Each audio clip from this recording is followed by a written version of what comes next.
अस्सलाम वालेकुम। मेरा नाम है ज़ैन मुख्तार और आप मेरा यूट्यूब चैनल अंदर की बात विद ज़ैन मुख्तार देख रहे हैं। मैं उम्मीद करता हूँ आप सब लोग खैर वाफ़ियत से होंगे।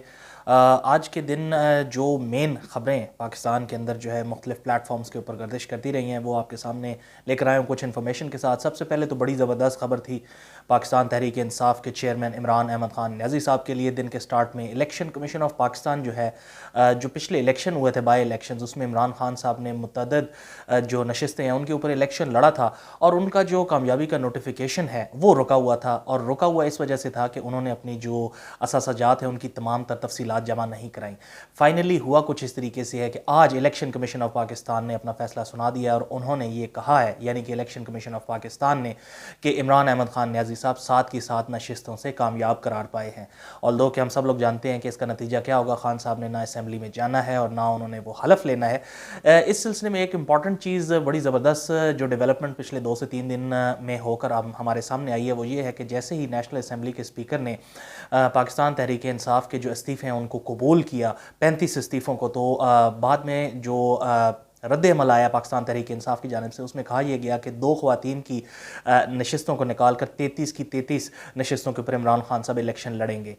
इसका जवाब पीडीएम ने कुछ इस तरीके से दिया कि हम इन तमाम तरबा इलेक्शंस में हिस्सा नहीं लेंगे। तो ये तो है सियासी कोई मामलात जो हो रहे हैं इस वक्त पार्टियों के दरमियान और ख़ास तौर पर पीडीएम जो कि एक बहुत बड़ा इत्तेहाद है मुख्तलिफ पार्टियों का और पीटीआई का।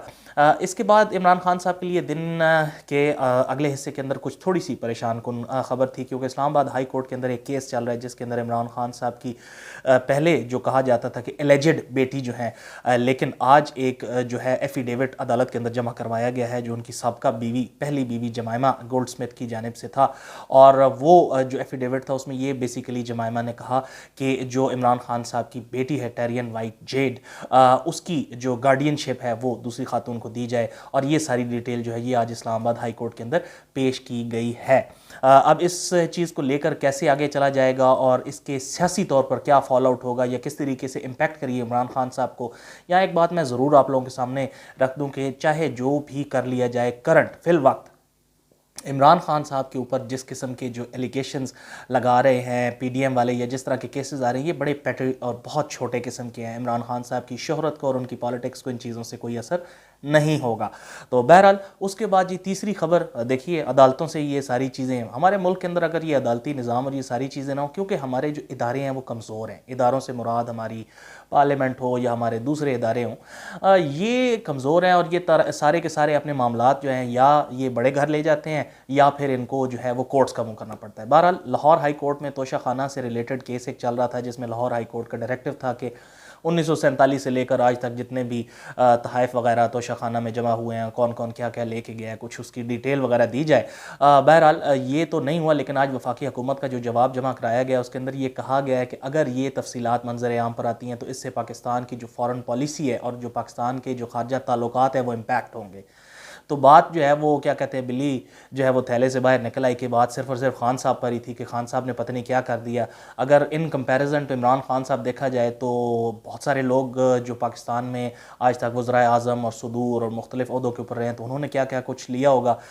ये फिर इमरान खान साहब की ये जो छोटी छोटी जो चीज़ें हैं ये मांद पड़ जाती हैं। बहरहाल आज फेडरल गवर्नमेंट ने कह दिया कि हम ये लिस्ट नहीं दे सकते।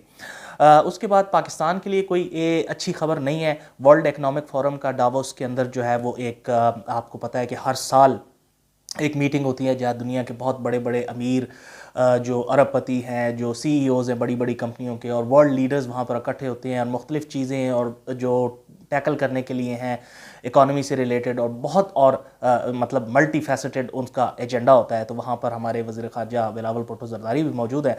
तो जब सऊदी वज़ीर से पूछा गया पाकिस्तान की इमदाद से रिलेटेड कि 10 अरब डॉलर की जो इमदाद या आप कह लीजिए कि पाकिस्तान के अंदर जो मुख्तलिफ इन्वेस्टमेंट करने जा रहा है, तो वो उसका जो जवाब है वो पाकिस्तान के लिए बड़ा जो है ना अलार्मिंग है। अलार्मिंग इसलिए है कि उन्होंने कहा कि जो सऊदी अरब पहले से एक अपनी जो स्ट्रैटेजी लेकर चलता था, अपने दोस्त ममालिक को, अपने ब्रादर ममालिक को जो पैसे जिस तरीके से देता था, अब हम उसमें थोड़ी सी चेंज लेकर आ रहे हैं और जितने भी ममालिक जो हैं उनको इस किस्म की असिस्टेंस मिलेगी तो उनको चाहिए कि वो बाकायदा प्रॉपर इकनॉमिक प्लान बनाएं।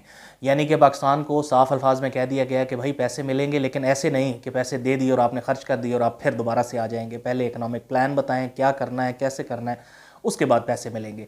तो ये भी शर्त आयद हो गई। कल वर्ल्ड बैंक ने भी शर्त आयद कर दी थी कि नए माली साल तक 1.1 अरब डॉलर की जो इमदाद है वो नहीं मिलनी। तो ये ज़रा थोड़े से मामला जो हैं वो ख़तरनाक होते चले जा रहे हैं। लास्टली जी, जमात इस्लामी और पाकिस्तान पीपल्स पार्टी वाले जो हैं वो मिलकर थोड़ा बैठे हैं। सईद गनी साहब और इम्तियाज़ शेख साहब जो हैं वो गए हैं, हाफ़िज़ नईमुर रहमान साहब से मुलाकात की है। हाफ़िज़ नईमुर रहमान साहब ने एक ही बात की है कि जब तक प्रैक्टिकल स्टेप्स पीपल्स पार्टी की तरफ से सामने नहीं आएंगे तब तक कुछ नहीं कहा जा सकता। अगर ये जो इक़दामात हैं पीपल्स पार्टी करे और जमात इस्लामी के मैंडेट को तस्लीम करे तो फिर कुछ सोचा जा सकता है। बहुत सारी ख़बरों के साथ इंशाअल्लाह ताला कल दोबारा मैं आपके सामने हाज़िर होऊंगा। अपना और आसपास सबका ख्याल रखिएगा। मुझे तब तक के लिए इजाज़त दीजिए। फ़ी अमान अल्लाह।